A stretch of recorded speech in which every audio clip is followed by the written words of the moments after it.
믿음의 사람으로 만들어 가시는 하나님, 부제로는 하나님의 열심이라고 하는 제목 가지고 함께 하나님의 말씀을 나누려고 합니다.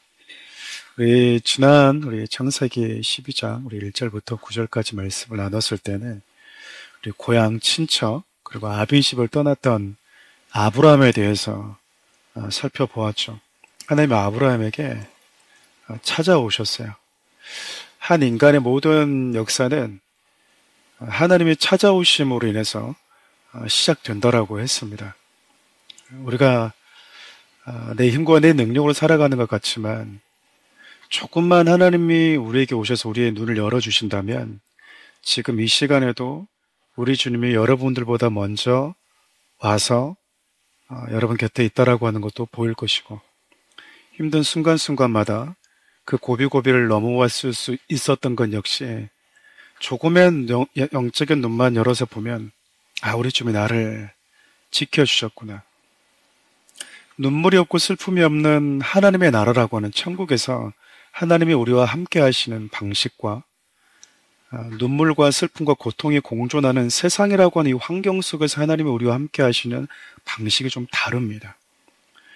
저와 여러분이 지금 일시적으로 살아가는 이 세상에서의 하나님이 함께 하심은 눈물과 슬픔과 고통과 어려움들이 공존하는 곳이잖아요. 이곳에서 하나님이 들어오시면 여러분과 저의 아픔과 눈물을 가져가시는 것이 아니라 닦아주십니다. 그리고 함께 하심으로 우리의 그 아픔 속에서 우리를 위로하심으로 때로는 그것을 이겨낼 수 있는 단단한 어깨를 주시면서 그 시간들을 지나가게 하세요. 여러분들 그 사실을 잘 알게 되면 하나님이 내 인생 가운데 찾아오셔서 내 인생 가운데 얼마나 많은 큰 변화들과 은혜들이 있었는가, 이 사실을 여러분들이 볼 수 있을 거라고 생각을 합니다. 하나님께서 아브라함에 찾아오셔서 어쩌면 정말 생뚱맞는 그런 요구를 하세요. 내가 너에게 보여줄 땅으로 가라라고 얘기하신 거죠.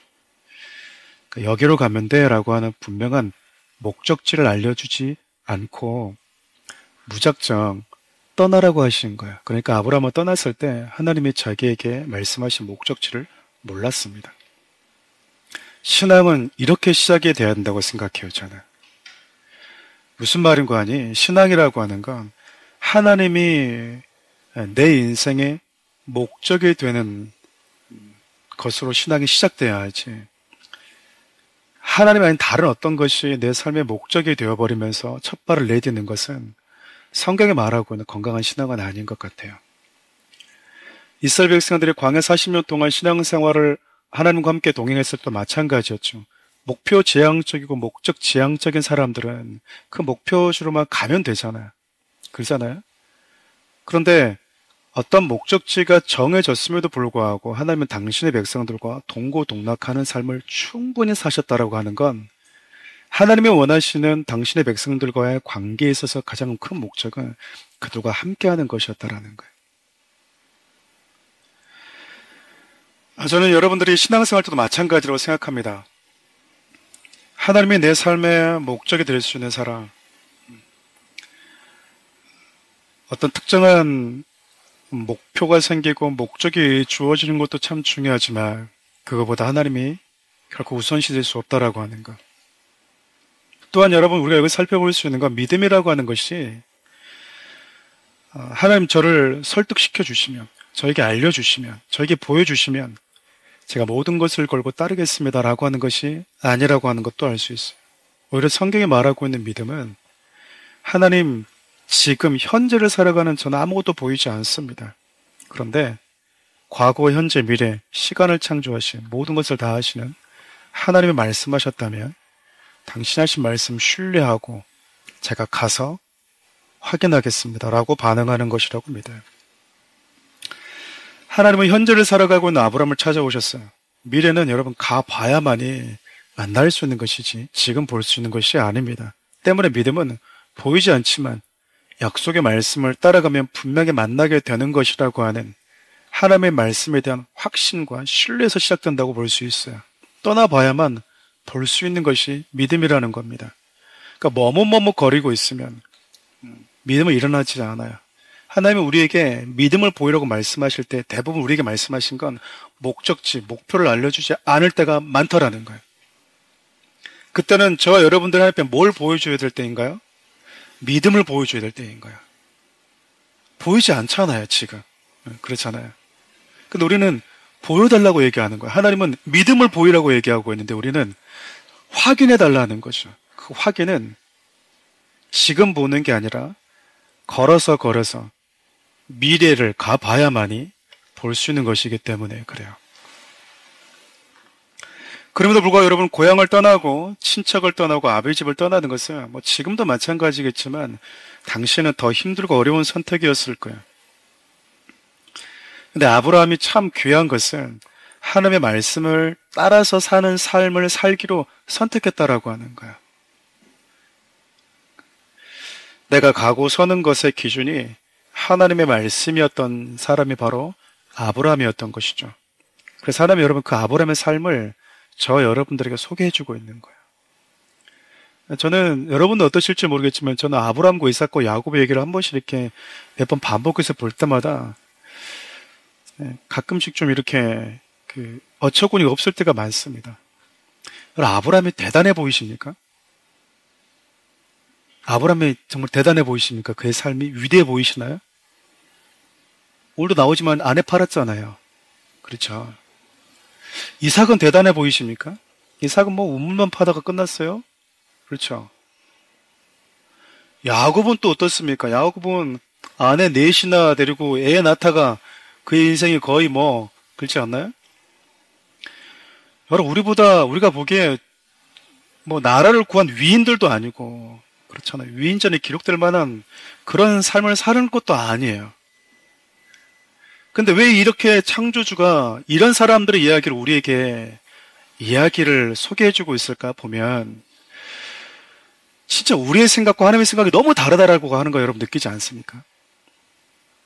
하나님은 하나님의 말씀의 삶의 이유와 목적이 되어서 그것을 선택하고 사는 사람들을 가장 특별하게 여기신다라는 거예요. 사람들이 대단하다고 인정하는 그런 삶을 사는 게 아니라 하나님의 말씀을 선택하면서 사는 사람, 그 말씀을 내 삶의 길이라고 생각하고 내가 살아야 될 삶의 여정이라고 생각하며 살아가는 그런 삶들, 하나님이 그런 사람들을 기억하시고 존귀하게 우리에게 소개시켜주고 싶어 하신다라는 거죠. 소개하고 있다는 이야기는 너도 그런 삶을 살았으면 좋겠다라는 거잖아요. 여러분 추가적으로 보면 그래요. 아브라함이 하나님의 말씀을 따라갔어요. 근데 그를 기다리고 있는 건 안정된 삶이 아니라 불안정한 나그네의 삶이었습니다.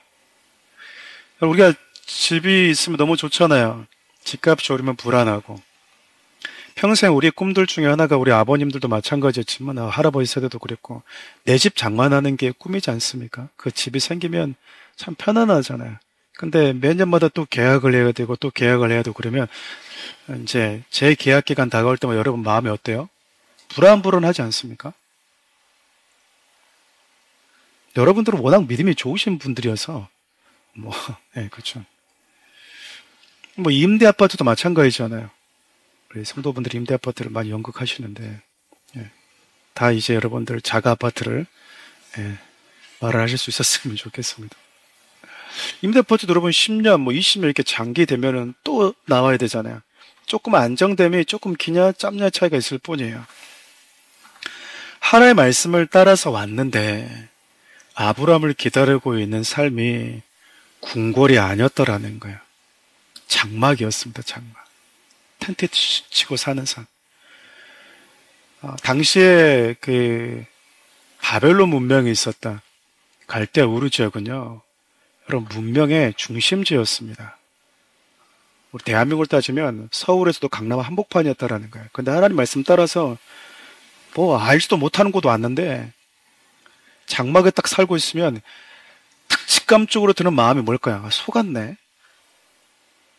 하나님 말씀 믿고 따라왔는데 완전히 내 인생 완전히 그냥 뭐 사투를 좀 쓰면 완전 베라버렸네.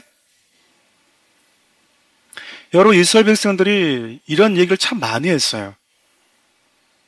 그러니까 아브라함의 이야기를 듣고 있던 1차 청중인 이 이스라엘 백성들은요, 이런 말씀들 보면서 참 많은 마음들이 교차했을 거라고 생각해요. 왜냐면 틈만 나면 이스라엘 백성들은 뭐라고 그랬죠? 야, 너 우리 이렇게 만들려고 애굽에서 데리고 온 거야? 애굽보다 못하잖아, 지금 먹는 것도. 내가 하나님 믿기 이전보다도 삶이 엉망이잖아. 적어도 우리는 노예였지만 그래도 먹는 것은 문제가 없었고 잠자는 건 해결됐었어. 근데 여기는 지금 뭐야? 뜨거운 이 광야 한복판에서. 나 하나님 따라왔다가 내 인생 완전 망쳤네.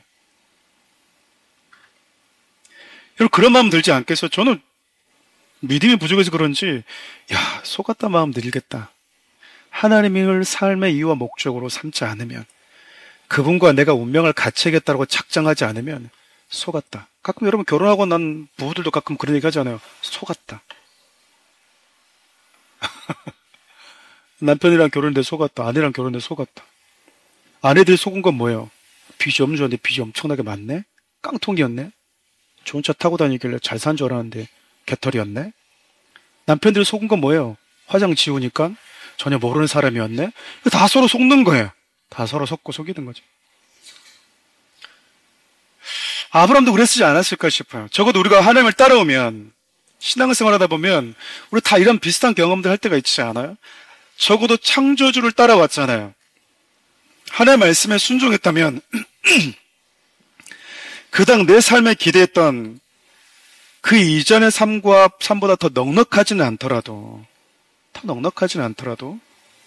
이전보다 못하지는 않겠지라고 하는 그런 생각들, 그런 막연한 기대감 우리에게 오지 않나요? 근데 아브라함이 이게 중요하지 않았어요. 왜일까? 하나님이 그의 삶의 목적이 있기 때문에 그렇습니다. 여러분, 제가 왜 이런 표현을 자주 쓰냐면, 우상이라고 하는 것의 많은 정의들 중에 하나가요, 우상이 가지고 있는 본질적인 그 의미 중에 하나가 뭐냐면, 하나님을 수단과 도구로 전락시켜서 얻고 싶어하는 그것이기 때문에 그래요. 다시 한번요. 하나님을 수단과 도구로 전락시키게 만들어서라도 내가 얻고 싶은 그것이 여러분들에게 우상이라고요. 그렇게 따진다면 얼마나 많은 사람들이 우상 숭배하듯 신앙생활하고 있는지 모릅니다. 왜죠? 하나님이 나의 이유가 아니에요. 나의 목적이 아니라고요. 수단이에요. 도구라고요. 기도도 어떻게 보면 하나님이 가장 슬퍼하는 기도는 반복해서 하는 그런 기도가 아니고요. 중요한 반복해서 할 수 있죠. 하나님을 수단과 도구로 전락시키는 기도예요. 하나님을 수단과 도구로 전락시키는 사람들의 특징은 그것이 이루어지지 않을 때 언제든지 하나님을 떠날 준비를 하고 있습니다.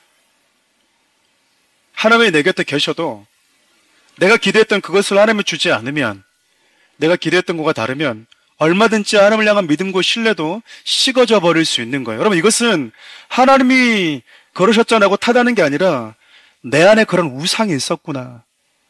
내가 이런 우상 숭배하는 사람, 우상 숭배하듯 신앙생활을 하고 있었구나라고 하는 나를 보는 시간이거든요. 여러분, 생각해 보세요. 하나님을 따라왔는데 이전보다 나락하지 않아서 하나님 나한테 왜 이래 이렇게 말하는 순간 우리는 스스로에게 뭐라고 얘기하고 있는 것 똑같냐면, 당신은 더 나은 삶을 살기 위한 수단과 도구 그 이상도 아니었습니다. 그렇게 말하고 있는 거예요. 결혼이라고 하는 것이 참 이걸 잘 보여주는 것 같아요. 결혼이라고 하는 건 한 사람과 한 사람이 만나서 서로의 운명을 같이 하는 거잖아요. 그래서 배우자의 아픔이 내 아픔이 되고, 배우자의 실패가 나의 실패가 되고요. 배우자의 고통이 내 고통이 돼버리는 거잖아요. 그렇지 않나요? 근데 여러분, 우리가 그 시간을 함께 가는 이유가 뭐죠? 이 사람이 내 삶의 이유가 됐기 때문이에요. 연합이 됐기 때문에. 오늘 이것을 다 살펴볼 수 있을지 모르겠지만, 더 많은 걸 잃어버렸다면 하나님이 더 많은 걸 잃었습니다. 하나님은 당신의 생명도 버리셨으니까. 우리 때문에. 저와 여러분을 어떤 당신을 위한 도구와 수단으로 생각했다면 그분이 우리를 위해서 생명을 내놓았겠습니까? 그분은 우리를 뭘로 생각했기 때문에 당신의 생명을 내어놨다는 얘기입니까? 당신의 이유로 생각했다라는 거예요. 하나님께서 하늘 보좌를 내려놓고 죄인된 인간이 있는 세상으로 내려온 것이요. 그걸 잘 보여주고 있다고 믿어요. 그만큼 하나님은 저와 여러분들을 창조주인 당신에게 의미로 생각했기 때문에 여러분 생명을 내어놓는다고 하는 건 다 준다는 얘기지 않겠습니까?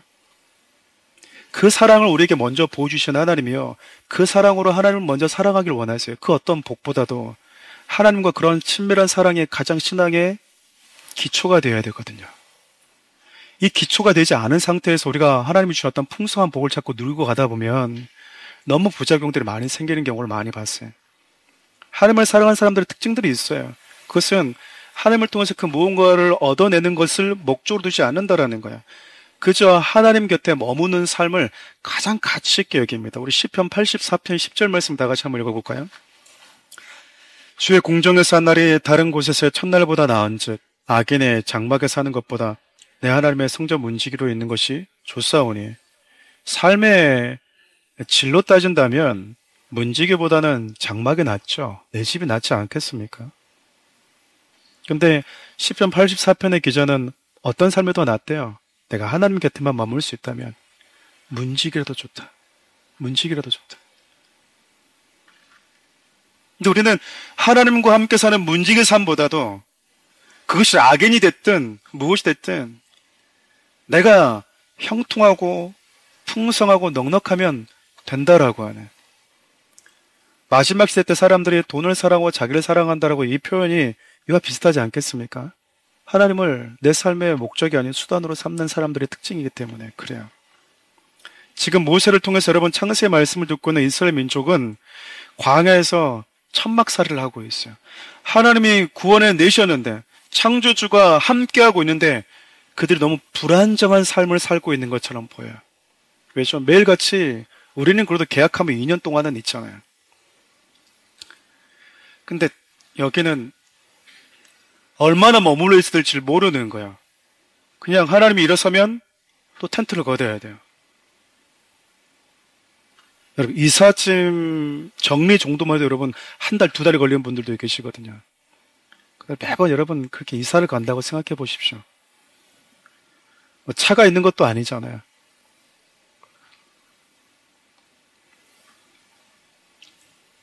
근데 하나님이 그 당신의 백성들이 있는 그 장막에 있는 텐트 치고 있는 곳으로 하나님도 들어오셔서 함께 사십니다.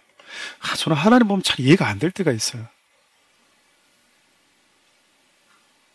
여러분, 광야보다 천국이, 여러분, 광야가 천국보다 좋겠습니까?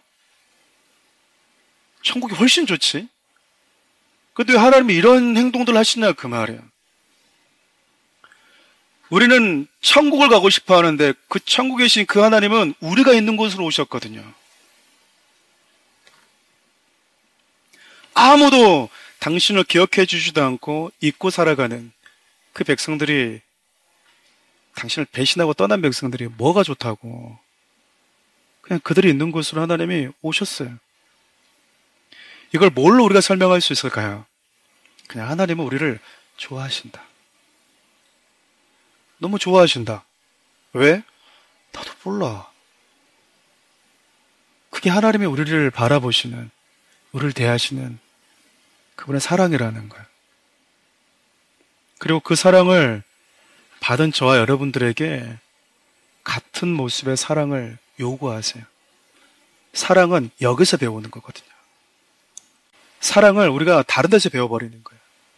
특별히 상처받은 아이들이 사랑을 음탕하게 자기의 성적인 탐욕을 가지고는 사람한테 배워버리게 되면 그는 사랑에 대한 왜곡된 사고를 갖게 되는 거죠. 그렇지 않나요? 근데 하나님은 우리에게 보여주신 이 사랑, 이게 사랑이구나. 그리고 그 사랑을 가지고 하나님도 우리를, 그리고 우리도 하나님을 사랑하기를 원하시는 겁니다. 하나님의 삶의 이유가 저와 여러분이었듯이 우리의 삶의 이유 역시 하나님으로 바뀌어가는 거예요. 그래서 신앙은 단순해진다라고 제가 얘기하잖아요. 하나님이 좋아하면 나도 좋아하고 하나님이 싫어하면 나도 싫어지는 겁니다. 왜죠? 나의 좋고 싫음의 기준이 하나님으로 바뀐 사람들의 특징이에요. 근데 그러지 않은 사람들은 매일 얘기합니다. 자기가 하고 싶은 것을 신앙에 있기 때문에 이게 좀 이렇게 어디 인용 구절 없나? 나의 이런 모습들을 좀 이렇게 합리화시켜 줄 수 있는 성경 구절을 비슷하게나마 하나 딱 찾으면요. 얘들이 이제 목사님 안 취하지만 하면 되죠. 이걸 찾는다고요. 그게 여러분 누가 그렇게 많이 하신지 아십니까? 동성애를 주장하는 교회들이 그렇게 많이 해요. 봐라. 요나단과 다윗이 남자였는데 여인들의 사랑보다도 더 했다잖아. 동성애야. 이렇게 본다고요. 무모한 간절함이 만들어낸 왜곡된 성경 해석들이잖아요. 그렇죠. 자기가 보고 싶은 만큼 봐버리는 거예요. 왜죠? 그 죄에서 떠나려고 하는 게 아니라 그 죄를 인정해주고 합리화시켜주는 하나님의 말씀을 찾으려고 하는 거예요. 그러다 비슷한 내용들이 있으면 그거 봐라라고 얘기를 해요. 분명하게 기록된 말씀들은 들리지도 않아요. 사랑하는 우리 성도님들, 하나님의 아브라함의 모습을 통해서 우리에게 알려주신 모습은 너무나 간단하다고 생각해요. 아브라함의 본토 친척 아비를 떠나서 여기까지 와서 한 게 뭐예요? 풍성했습니까? 여러분 오늘 말씀을 보면요. 가나안 땅에 이제 드디어 도착했어요.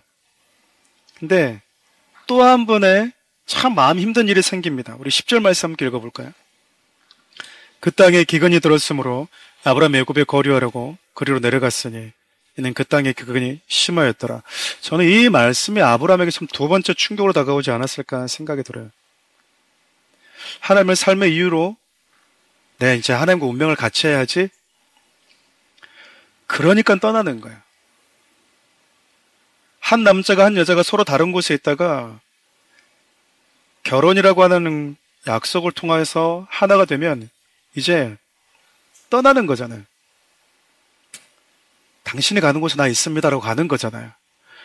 아브라함이 지금 그러고 왔어요. 근데 딱 도착했더니 이전보다도 더 불안정한 삶이 나를 기다리고 있는 거예요. 천막의 삶이. 두 번째 충격은요. 하나님의 약속에 진짜 딱 도착했는데 와보니까 기근이네. 여러분 이런 기근 만나면 살 수 있는 환경이 아니거든요. 저는 이런 말씀을 이렇게 전하는 저도 그렇고 듣고 있다 보면 우리 마음 참 어렵게 하지 않습니까? 적어도 예수님 따라왔으면 이전만큼은 아니더라도 더 이전보다는 조금이나마 더 나은 삶을 기대하고 있잖아요 우리가. 근데 기근이라니.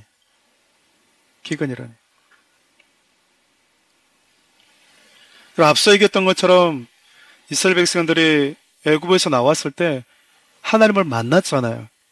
하나님이 자기들을 구원하기 위해서 10가지 재앙을 행하신 것을 직접 눈으로 목도했잖아요. 자기가 눈앞에서 홍해가 갈라지는 것을 보면서 그 놀랍고 신비한 기적 속에서 나왔잖아요. 얼마나 기대했겠습니까? 얼마나 기대했겠냐고. 이제 이전은 삶보다는 더 나았겠다. 여러분 이때 이스라엘 백성들이 걸어오면서 나는 하나님을 간절히 사랑할 거야. 하나님을 더 알고 싶어. 이런 마음을 가진 사람들이 몇 명이나 있었을까? 대부분 이제 애굽에서 나왔으면 애굽보다 더 나은 삶을 살 수 있지 않을까? 왜 이런 생각도 우리가 충분히 볼 수 있냐면 그들이 힘들 때마다 애굽을 추억한 걸 보면 알 수 있잖아요. 먹는 것이 시원찮을 때마다 애굽의 삶과 비교한 걸 보면 그들은 하나님을 따라 나왔을 때 하나님께 자기 운명을 걸었을 때 분명히 이전의 삶보다는 더 나은 삶을 기대했다 그 말입니다. 여러분 우리가 요한복음 6장을 보면 예수님께서 오병의 기적을 행하시잖아요. 떡을 줬어요. 먹을 걸 줬다고요. 근데 그걸 주신 이유가 무엇인지도 알려주십니다. 근데 사람들은 예수님이 떡을 주니까 이분 잘 믿으면 우리 먹고 사는 데는 문제가 없겠네. 더 이상 가난하게 살지 않아도 되겠네. 그렇게 받아들인 거예요. 여러분 성도는 우린 여러분 이쯤에서 세상의 발을 딛고 살아가는 우리가 세상에서 예수님을 믿고 따르는 것의 본질이 무엇인지 하나님 우리에게 주신 풍성한 복을 받기 이전에 가장 본질적인 축복이 뭔지 먼저 알 필요가 있다고 생각해요. 우리 마태복음 16장 24절 같이 읽어볼까요? 예, 예수께서 제자들에게 이르시되 누구든지 나를 따라오려거든 자기를 부인하고 자기 십자가를 지고 나를 따를 것이니라. 예수님을 따라가는 길은 세상의 관점에서 보면 성공의 길은 아닙니다. 예수님은요, 자기를 따라오는 자들에게 너 자신을 부인하고 너에게 주신 십자가를 지고 따라오라라고 말씀하고 있어요. 여러분, 자기 부인이라고 하는 것은 옆에 앉아있는 부인을 얘기하는 게 아닙니다. 네. 죄송합니다. 자기 부인이란 말은 자기를 완전히 부정하는 상태를 얘기해요. 다시 말하면 자기 자신과의 관계를 완전히 끊어버리는 걸 얘기한다고요. 예를 들면 이런 겁니다. 조금 쉽게 설명하면 여러분들이 누군가에게 배신을 당했어요. 되게 사기쳤어요. 요즘에 뭐 연예인들 매니저들이 막 그런 일들 많이 하는 일이 종종 뉴스에 나오잖아요. 가족처럼 생각했는데 내가 그에게 배신을 당했어요. 나에게 씻을 수 없는 마음의 상처를 줬어요. 그럼 우리는 뭐 하게 되냐면 그와 관계를 완전히 끊어버리고 싶어 합니다. 그가 얘기를 걸어와도 모른 척하고 내 삶에 그 어떤 작은 영향력도 미칠 수 있는 권리를 주지 않는 거야. 이게 자기 부인이에요. 여러분, 이런 관점에서 볼 때 자기를 부인한다라고 하는 건 내 안에 있는 욕망과 주권과 통제력을 가지고 있던 자기 자신의 권리를 완전히 뺏어버리는 걸 의미하는 거예요. 내가 하고 싶은 것, 내가 원하는 것, 그래서 내 삶에 어떤 영향력을 미쳐왔던 그것으로부터 모든 권력과 통제력과 권리를 싹 뺏어버리는 겁니다. 그래서 내 삶에 그 어떤 작은 영향력도 미치지 못하게 만드는 거예요.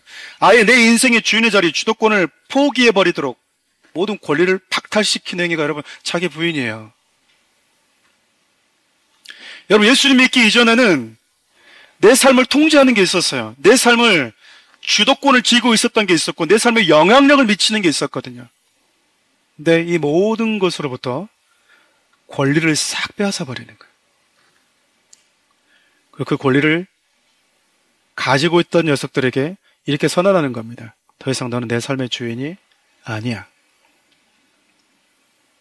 더 이상 너는 내 삶의 작은 영향력도 미칠 수 있는 권리가 없어.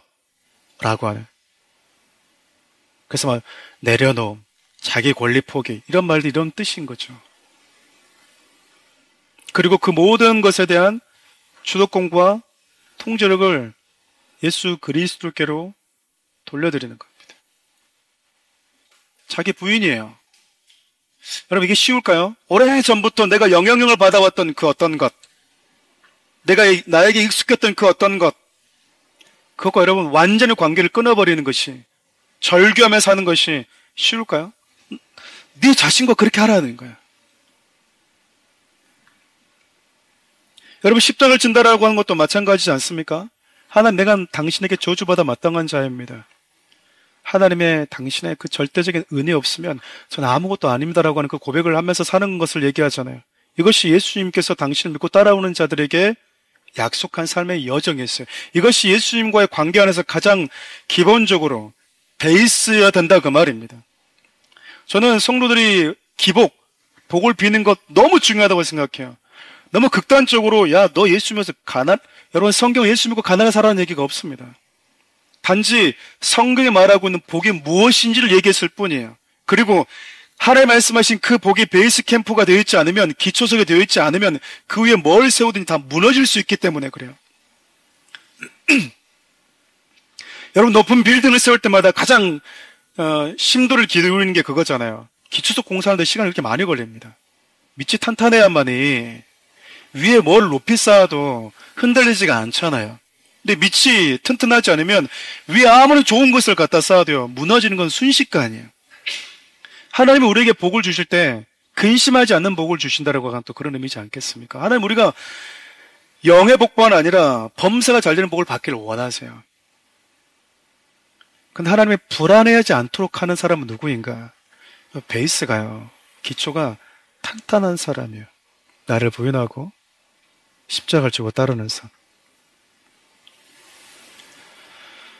룻기에 보면은 그 룻이 나오미 어머니와 함께 인생을 모압 땅에 갔다가 다시 예루살렘을 돌아올 때 그녀가 어머니에게 자기의 운명을 건 얘기하잖아요. 어머니 가신 곳에 나도 갑니다. 어머니 죽어서 묻힌 곳에 나도 묻힙니다. 여러분, 이것은 어머니와 함께 내가 잘 따라가면 보아스 만나겠지? 그래서 보아스 만나면 나는 예수님의 조상이 될 거고 내 후손에서 다윗이 나올 거야. 여러분, 이런 생각 하지도 않았어요. 그녀에게 있어서 유일한 건 어머니와 운명을 같이 하는 거였다고. 우리 안에 잘 믿고 따라가면 하나님 이거 잘 견디면 그래 조금만 잘 견디면 이거 주겠지. 그것도 여러분 다 내려놓으세요. 내려놓으시라고요. 그저 하나님과 함께 당신에게 내 운명을 겁니다.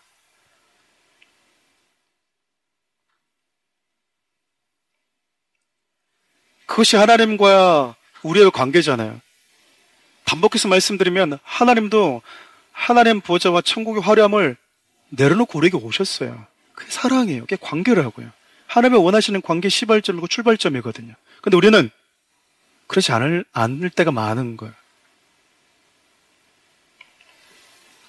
아브라함은 자기 생각과 자기 원함을 뒤로하고 하나님의 말씀 앞에서 여러분 자기 철저히 부정하고 가난까지 왔잖아요. 얼마나 여러분 아름다운 믿음의 모습이고 믿음의 여정입니까?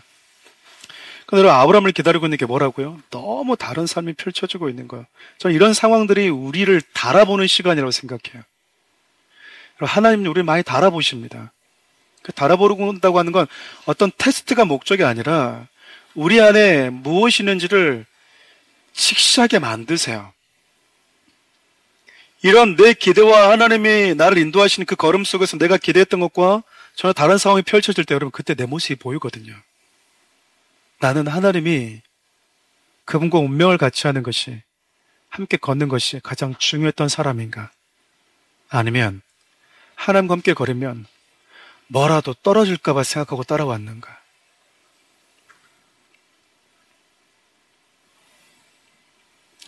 아브라함에게 있어서 아름다움이 있다면 하나님 원망하지 않아요. 하나님 저는 진짜 당신 믿고 다 버리고 따라왔잖아요. 근데 어떻게 저한테 이럴 수 있어요? 기근이라니요. 장막 삶이라니요. 당신만 믿고 따랐던 대가가 이겁니까? 라는 식으로 하나님께 항변하지 않아요. 저는 이 모습이 참 아브라함을 통해서 볼 수 있는 아름다운 귀한 모습으로 생각합니다. 그렇다고 해서 아브라함 믿음이 온전했냐? 그러지도 않았습니다. 아브라함이 오늘 불완전한 믿음을 보여주고 있죠. 지금 가나안 이 네게부 지역에서 지금 극심한 남방이라고 표현되어 있는 그 네게부 지역, 가나안 남부 지역에 기근이 일어난 거예요. 그러면 여러분 좀 더 올라갈 수도 있잖아요. 근데 조금 올라오자마자 뭐 한 거예요? 기근이 딱 일어나니까 더 약속의 땅 중심으로 가는 게 아니라 입구서 탁 막히니까 아브라함이 뭔 선택해버리는 거죠? 애굽으로 좀 내려갔다 와야 되겠구나. 아브라함이 애굽으로 지금 턴하고 있습니다.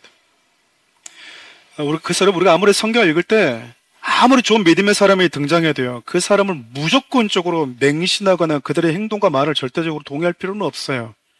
본받을 것은 본받고 본받지 말아야 될 것은 그게 아브라함이든 다윗이든 아브라함의 할아버지든 따를 필요가 없는 겁니다. 인간은 온전하지 않거든요. 좋은 것은 취하고 그렇지 않는 것은 내 삶의 본복을 삼아서 내가 주의하고 유의해야 될 필요가 있다라는 거예요. 나도 아브라함처럼 하나님 말씀 따라서 걸어갔는데 내 기대와 다른 것이 펼쳐지면 나는 어떻게 해야 될까? 생각해 보는 거예요. 나도 하나님 아브라함처럼 말씀을 이렇게 믿음을 신뢰하면서 걸어갔는데 기근이 오면 나는 이때 어떤 행동을 해야 될까? 어떤 결정을 하고 머물러 있어야 될까? 혹 나에게 그런 시간이 온다면 나는 아브라함보다 조금 더 나은 믿음의 모습으로 하나님 앞에 머물러 있어 봐야지. 여러분 그렇게 하는 거예요. 그렇게 하는 거라고요. 여하튼 여러분 아브라함은 하나님께 주신 약속의 땅에 기근이 있다라고 하는 것을 보고 더 이상 그곳에 머물지 않습니다. 어차피 이것은 기근과 같은 광야에 있으면서 틈만 나면 조그만 문제가 생기면 먹을 게 조금 시원찮으면 애굽으로 돌아가겠다고 투덜대는 이스라엘 백성들의 모습을 연상시켜 주기도 해요. 지금까지 아브라함 여러분 최선을 다해서 열심을 다해서 하나님의 말씀을 잘 따라왔다고 생각합니다.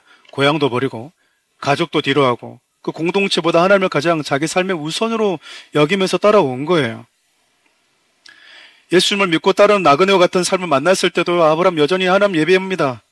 근데 목적지에 도착해 보니까 그의 발걸음이 지금 돌아서고 있잖아요. 여러분, 이것이 우리에게 생각하게 만드는 또 하나의 교훈이 무엇이냐면 하나님의 말씀에 100% 순종하는 성도가 참 거의 없다라는 거예요. 쉽지 않다라는 거죠. 내가 할 수 있고 또 해볼 수 있는 것들을 우리는 순종하기도 하지만 도저히 이해되지 않고 납득이 되지 않는 영역 속에서 우리의 순종의 걸음이 머물 때가 많기 때문에 그래요. 그것이 무엇인지 여러분 스스로 질문해 봐야 됩니다. 나로 하여금 끝까지 하나님의 말씀을 순종하지 못하게 만드는 것, 나로 하여금 끝까지 예배 자리에 기도 자리에 머물지 못하게 만드는 것, 나로 하여금 하나님 원하시는 순종의 여정을 끝까지 마치지 못하게 만드는 것, 가지 못하게 만드는 것, 그것이 뭔지를 여러분 스스로 질문해 봐야 돼요. 시작은 잘해 왔는데 아브라함처럼 중간중간 그 순종의 발걸음을 멈칫하게 만드는 것이 무엇인지. 내 자존심인가? 자존심 건드리 무너지는가? 인정받고 싶어하는 욕구인가? 성공에 대한 갈망인가? 여러분, 이런 것들은 필요하지만 적어도 이런 것들이 나로 하여금 순종의 걸음을 멈추게 해서는 안 돼요. 그러니까 여러분 한번 봐보세요.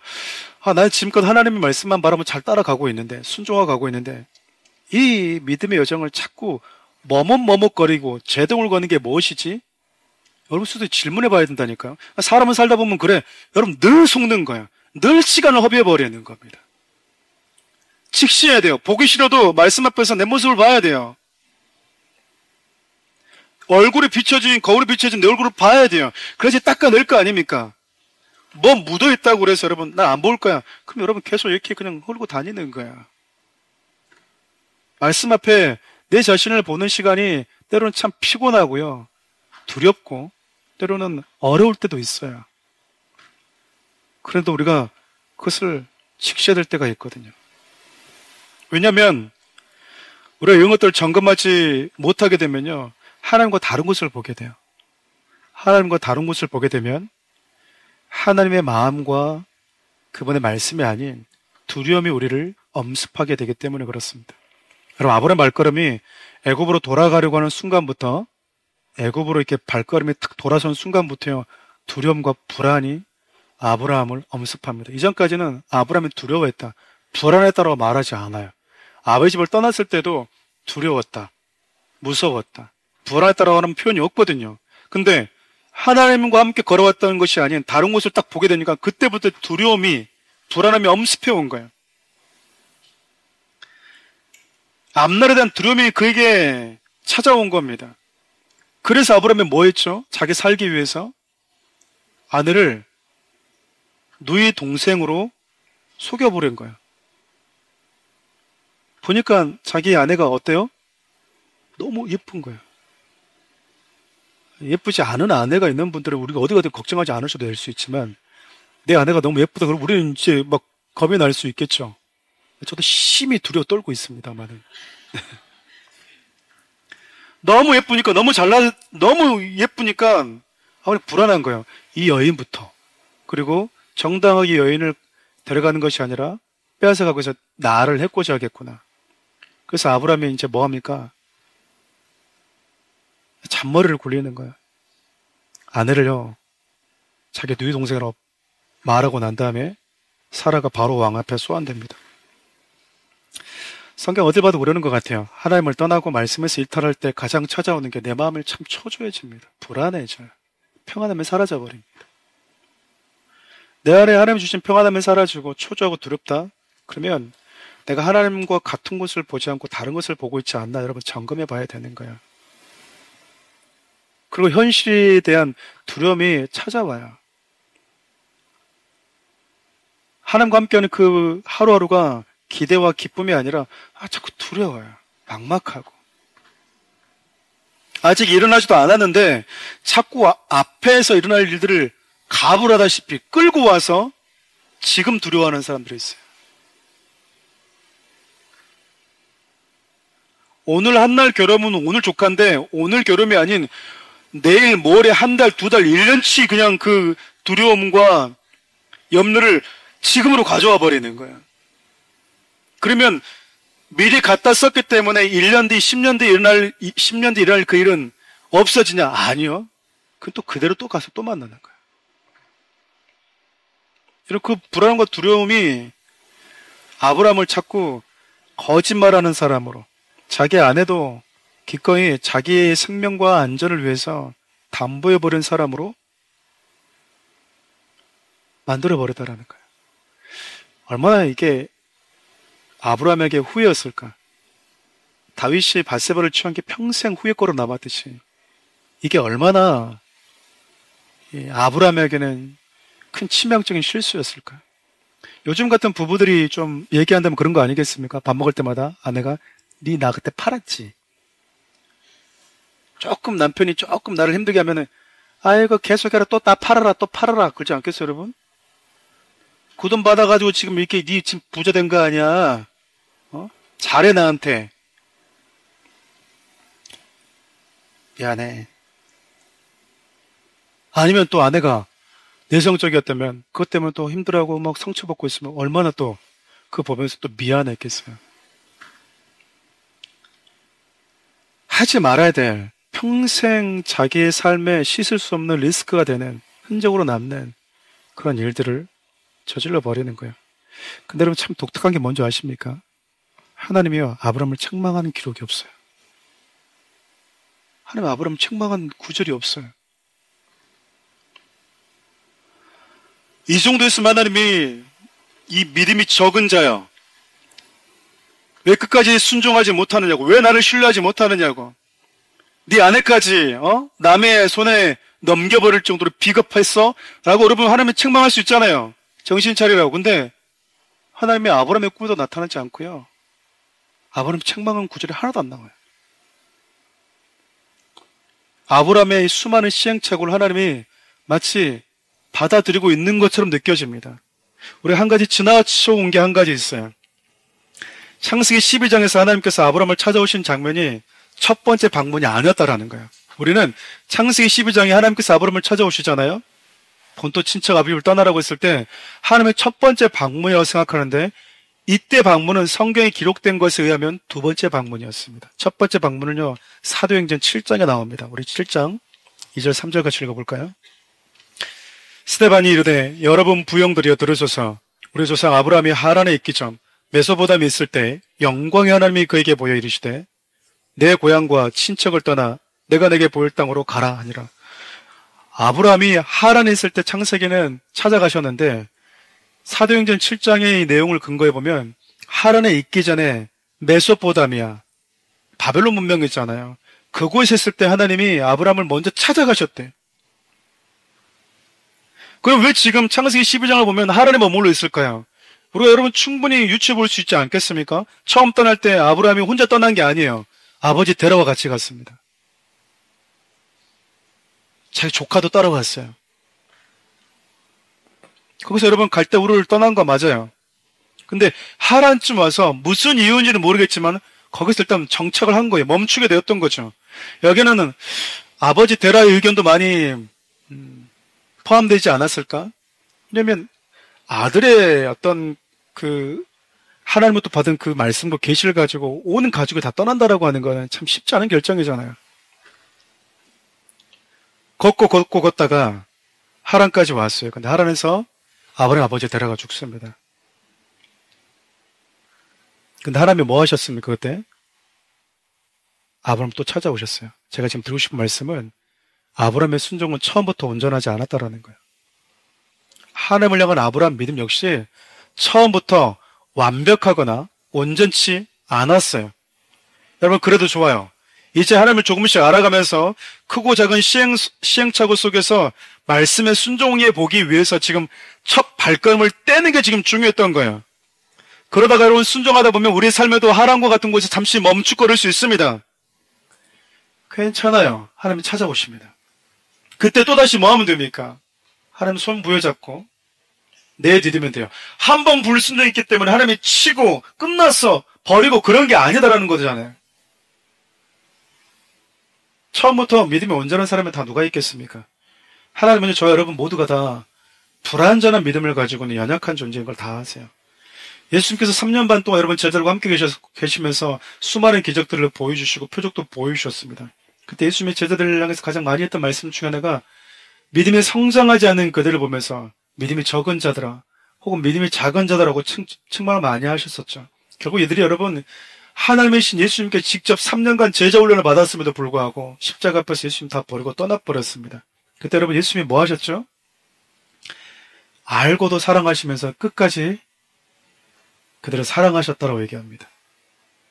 떠날 걸 알면서도 성실하게 가르쳐 주셨고 떠날 걸 알면서도 불구하고 변함없이 함께 해주셨대요.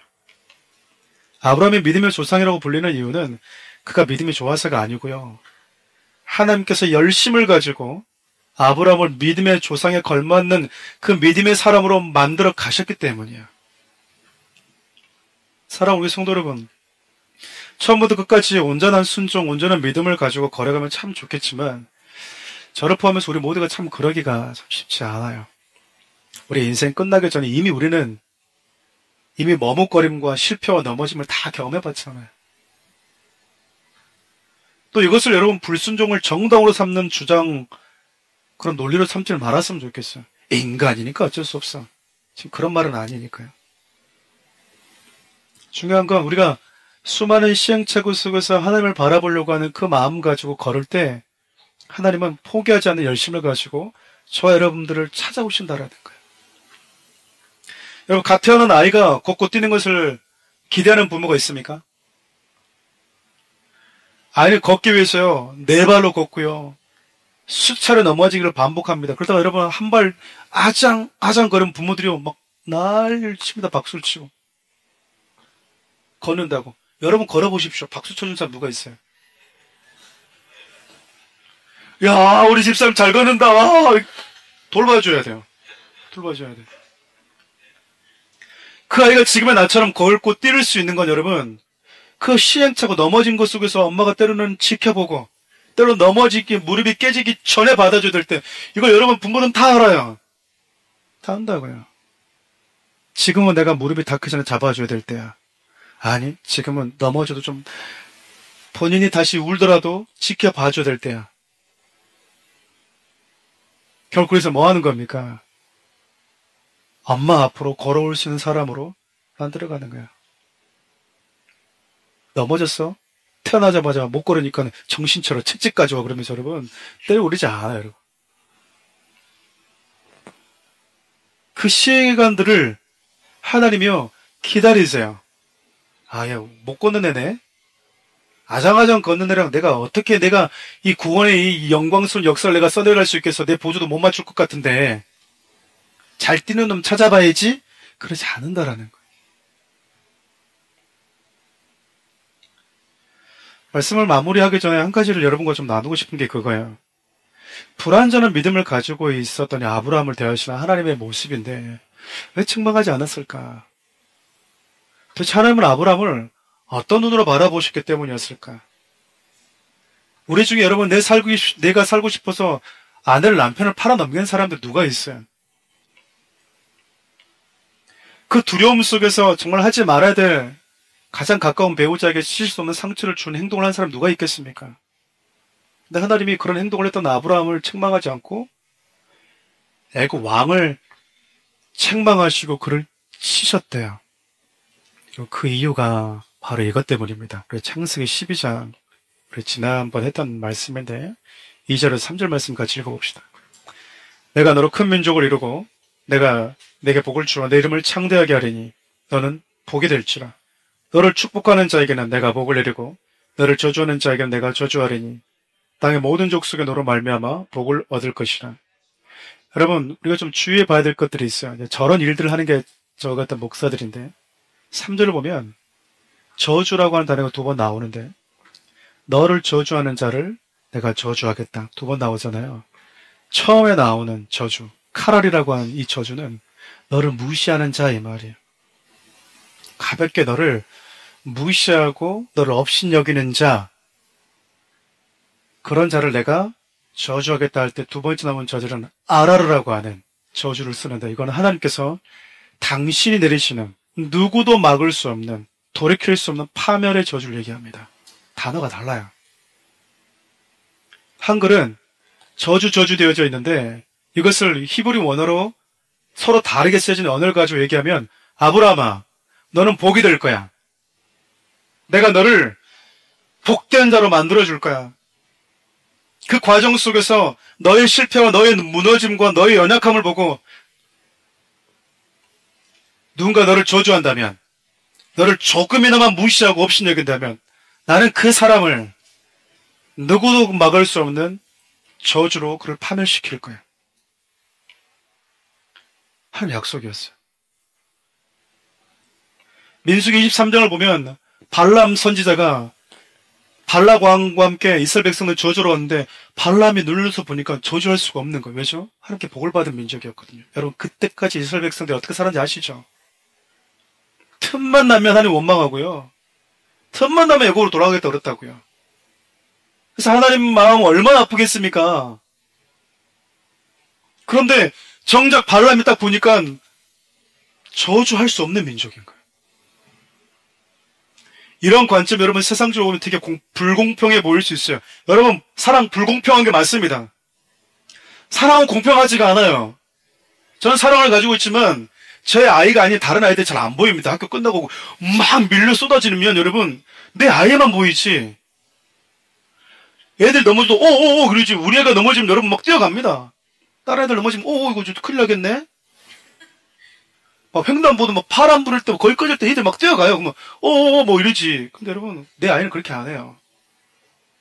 내 아이보다 더 똑똑한 애가 있어도요. 더 잘생겨 더 키 큰 애가 있어도 좋은 거 사주고 먹여주는 건 내 자녀예요. 불공평한 게 맞아요. 불공평하다고. 여러분 예수님은요. 예수 안에 있는 자와 예수 바깥에 있는 자에 불공평하게 대하십니다. 벌써 마무리하려고 그래요. 하나님은 지금 당신께서 택하신 아브라함의 믿음의 걸음을 한 걸음씩 내딛고 있는 것을 지금 보고 계세요. 수많은 시행착오가 있었잖아요. 하란에서 머뭇거리고 얼마나 머뭇거리는지 우리가 정확히도 알 수 없어요. 정확한 시간도. 그리고 하나님이 말씀하신 약속의 때가 왔는데 애굽으로 내려가고 불안과 두려움 때문에 아내를 갖다 팔고 그런데 하나님이 그를 당신의 열심으로 그를 믿음의 사람으로 만들어가고 계세요. 우리 하나님이 그런 분이세요. 하나님의 열심히 아브라함을 아브라함 되게 만들었다 그 말입니다. 여러분 포기하시면 안 돼요. 그래서 내가 하나님 바라보면서 걸어가는 그 믿음의 여정에 멈칫거렸다고 해서 여러분 걸음을 멈칫거리시면 안 돼요. 다 끝났다고. 좀 부끄럽기도 하지만 여러분 제가 그러거든요. 저는요 뭐 하나 딱 실수하고 그러면 제 자신 제가 잘 용납을 못하는 성격이에요. 미쳐버릴 정도로. 그래서 아예 그냥 엄두도 안 내요. 저는.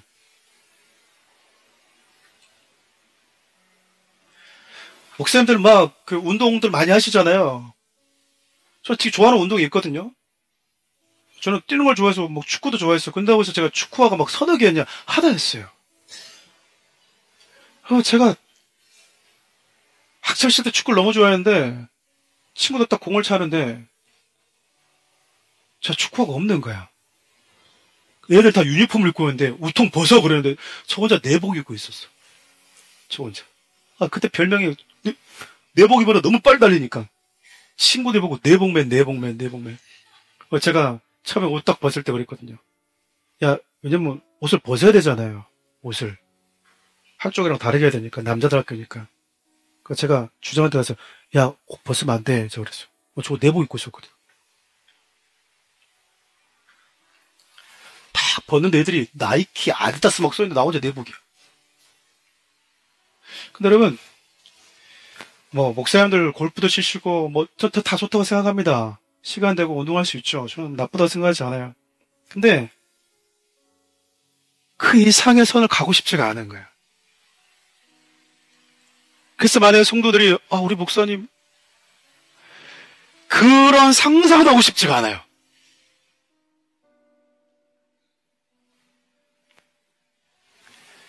그래서 제 자신에 대해서 제가 잘 용납을 잘 못합니다. 근데 제가 학창시절 때, 제 가족도 있으니까 아시겠지만, 저 진짜 금식 많이 했거든요. 금식을 왜 했냐면, 내 안에 내 모습이 너무 잘 보이는 거예요. 그거 하나 좀 뽑아내려고. 금식하면서 힘없으면 저 잘 뽑아진다고 그래가지고.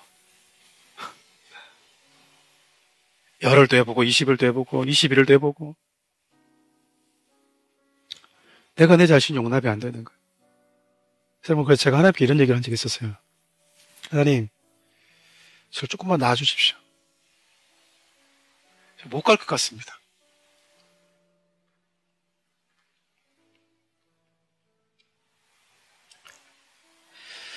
다른 사람을 찾아보시는 게 좋을 것 같습니다. 제가 자신이 없어요. 넘어지지 않을 자신이 없고 실수하지 않을 자신이 없습니다. 그러면 뻔히 하나님 욕도 먹을 거고, 저는 목사가 되면 목사가 넘어졌다고 또 성도 상처받을 거고, 세상은 이때다 싶어서 달려들어서 또 저를 뭐 할 거고, 하나님 저는 그냥 성도로 살면 안 되겠습니까? 조금만 놔주십시오. 하나님도 알잖아요. 제가 당신의 원하는 기준에 못 간다라고 하는 거. 저 조금만 놔주십시오. 제가 당신 절대 안 떠나고 그 열심히 생활하겠습니다. 차량 봉사도 하고. 그때 하나님이 저를 참 많이 이 길을 걸어가게끔 도와줬던 그 하나님의 음성이 저에게 있었어요. 메시지가. 그 중에 하나가, 나는 너에게 수준을 원하는 게 아니야. 지금처럼 몸부림치면서 나에게 와서. 그리고 제가 그 말씀 듣고 일어났어요.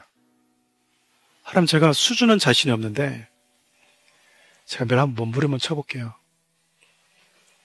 사랑하는 우리 성도 여러분,